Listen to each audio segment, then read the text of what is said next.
let's see what else we got. I think this is a new clutch gear. Transmission, race bike. This should be an Oz Harley part here. If it's the one I think is in here. Who knows? We'll find out.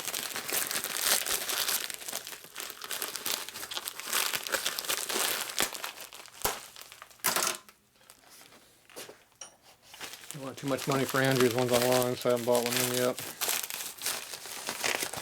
Yep, that is what it is. New Harley. So this is, looks like an 80s box. There'll be a date code up here usually, stamping. So,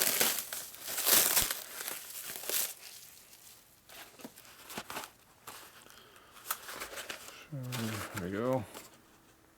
84. It's a racing part. She's got an R and a number. 37445-71R. R is for racing. This is what Screaming Eagle parts were back in the day, they called them. This would be qualified what these were. And this is before Eagle Iron, I think, 84. About when Eagle Iron started, which is aftermarket Harley. So, a little rust deposit probably on this. Yeah, a little bit of rust, not too bad. Nothing that matters. Back here it's clean. A little small down the bottom there, nothing heavy to worry about. So this is a genuine Harley. So this is 71 to 78 gear, I'm assuming. Is that 71 part number? Yeah. So 79 is a little different. The biggest thing is the washer thickness right back here is thinner, so the gear sucks in deeper. So the shift pattern is a little tighter. So I like the 79 gear over the 78 gear. Other than that, it's the same damn part. But Harley screwed on with the clutch basket offset, so that's why they changed that part. But anyway, this one here needs to be blasted right here, knock the rust off, and then should be good. Nice part, genuine Harley. Nice condition. And Andrews made these for Harley, I think, back in the day. Would be my guess. So this one, I'm going to blast it. You can see it's got moisture on this paper at one time, so it caused that.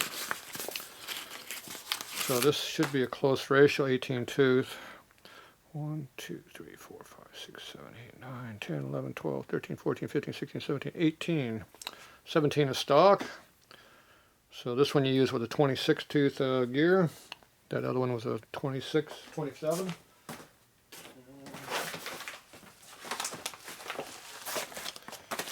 This one over here we just looked at was a 27 tooth gear. This is, if you're on a 17, 27 it fits. If you want an 18, 26 it fits. So what happens when you want a bigger tooth count here, it tightens up your pattern. So 1 to 1 is still 1 to 1 because it's direct drive. It digs into here, dogs in, boom, you're done. So all the other gears get tighter spacing. So instead of being what's stock Harley? 240 I think is stock ratio for low gear in a Sportster. And when you put this one in there, it drops it down probably about 2.5 tenths. So it should be about a 215-ish area, 220, something like that. So, and then every gear in between is closer, so it makes it a close ratio gear set. So for racing, you want to get these tightened up a little bit, but it makes it hard to get off the starting line. So once you're going, it works good. Just getting it moving. Get that fat ass moving is hard. All right, good part. I like these. Probably won't use it on my race bike, but maybe if I can't find something better, I'll use this. All right, that's it for that.